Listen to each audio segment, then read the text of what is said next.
Imagine knowing the secrets of a man who predicted the 2008 financial crisis and turned it into a fortune. Michael Burry, the legendary investor immortalized in The Big Short, is back with bold new moves in the stock market. What could he possibly be seeing that others don't? Brace yourself as we dive into his latest 13F filing to uncover the secrets of his portfolio and what it might mean for the rest of us. First off, for those of you who might be new here or need a quick refresher, Michael Burry is the genius who predicted the 2008 housing crash. His story was so captivating, it became a movie called The Big Short. Now, Burry is known for his sharp, often contrarian investment strategies. And when he makes a move, the financial world pays attention. Burry just released his latest 13F filing. This document is like a peek behind the curtain, showing us what stocks he's buying and selling. Usually, Burry's moves can seem all over the place from one quarter to the next, making it tricky to pin down a clear strategy. But this time, two strong themes have emerged, giving us a bit more to chew on. Inflation. Remember when we thought we were getting inflation under control? Well, Burry seems to think otherwise. He's betting big on another wave of inflation hitting us in 2024. Why? Burry believes that the economic measures taken to curb the initial wave of inflation might not be enough, and we could be in for a second round. And if history has taught us anything, it's that when Burry makes a prediction, it's wise to listen. Now, digging into the specifics, Burry's portfolio shows some interesting shifts. He's heavily investing in commodities and companies that tend to perform well during inflationary periods. Think of sectors like energy, agriculture, and basic materials. These are the industries that can pass on higher costs to consumers, making them a safer bet when prices are rising across the board. One standout move is Burry's increased stake in oil and gas companies. With the global energy landscape being as volatile as it is, and with supply chain issues still making headlines, this move suggests he's anticipating higher energy prices. And higher energy prices often signal broader inflationary trends. But that's not all. Burry is also eyeing agricultural stocks. Why? Because food prices are a major component of inflation. As the world grapples with climate change and supply chain disruptions, agricultural commodities are likely to see price hikes. Burry's bet here is that these stocks will benefit as food costs soar. Now, let's address the elephant in the room. Is Burry's prediction something we should all be worried about? Well, he's been right before, and his track record speaks volumes. But it's also important to note that the market is unpredictable.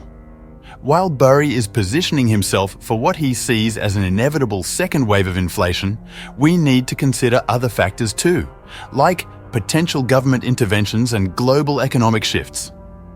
So, what does this mean for the average investor? Should we all start buying up commodities and energy stocks? Not necessarily. While it's intriguing to follow Burry's moves, it's crucial to do your own research and understand your own risk tolerance. Diversification is key, and jumping on trends without a solid plan can be risky. Now onto the specifics of his recent activity. Burry has been doing a lot of chopping and changing in his portfolio. He sold out of 14 stocks, including big names like Google, Amazon, and Oracle. At the same time, he added to 11 positions and bought 5 new stocks entirely. Here's where it gets really interesting. One of these new additions is the Sprott Physical Gold Trust. In Q1, Burry bought over 440,000 shares, making up 7.37% of his US portfolio. Now, you might wonder why he's buying into gold when prices are already high. Well, gold is a classic hedge against economic uncertainty and inflation, two things Burry is very concerned about. Sprott Physical Gold Trust is a closed-end fund that holds assets in physical gold bullion. With gold prices at near all-time highs, this move might seem odd for a value-minded investor like Burry. However, gold is a safe haven during times of economic instability and market volatility, something Burry has been vocal about. His investment in Sprott aligns perfectly with his long-standing concerns about economic conditions. Now, Historically, gold has been a go-to asset during economic uncertainty.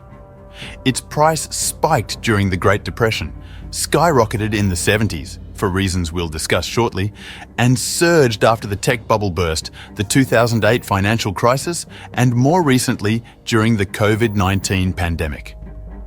While much of gold's appeal is psychologically driven, the trend is undeniable, and Burry is banking on this uptrend continuing since October last year. With all that's happening globally, from tariffs and elections to wars, supply chain disruptions, and rising inflation, gold is an attractive hedge. Beyond economic downturns, investors flock to gold for its stability. It's a similar story to why Burry is increasing his positions in commodities and agricultural stocks. In summary, Michael Burry is back and making bold predictions once again. His latest 13F filing reveals a clear strategy aimed at preparing for a second wave of inflation in 2024. By investing heavily in commodities and industries that thrive in inflationary times, Burry is positioning himself to potentially profit from what he sees as an inevitable economic shift. Michael Burry has a significant investment in JD.com, which is the largest stock in his US portfolio. This investment is worth approximately $99,986 million. However, considering his estimated total fund size of $238 million, JD.com represents just about 4% of his overall portfolio. While this is a substantial investment, it is not overwhelming in the context of his entire fund. More interestingly, Burry appears to take a cautious approach to investing. It is estimated that around 52% of his portfolio is allocated to US Treasuries. This large allocation suggests that Burry is being careful amid the current market volatility, preferring the relative safety of government bonds over more volatile equities. It's important to understand that the information about Burry's investments comes from 13F filings. These filings provide a snapshot of his US portfolio at a specific point in time, but they have limitations. For one, they only cover his investments in the United States, meaning any international investments he holds are not included. Therefore, the 13F filings do not give a complete picture of Burry's entire investment strategy. In addition to the limitations of the 13F filings, these documents only show what Burry held at the end of the reporting period. They do not account for any changes made shortly before or after the filing. Given these factors, it's essential to consider the broader context when analysing Burry's investments. His significant holding in JD.com and the substantial allocation to US Treasuries indicate a balanced strategy. On one hand, he is investing in a major Chinese company, reflecting confidence in its growth potential. On the other hand, his large investment in US Treasuries shows a preference for stability and caution, likely as a hedge against market uncertainty.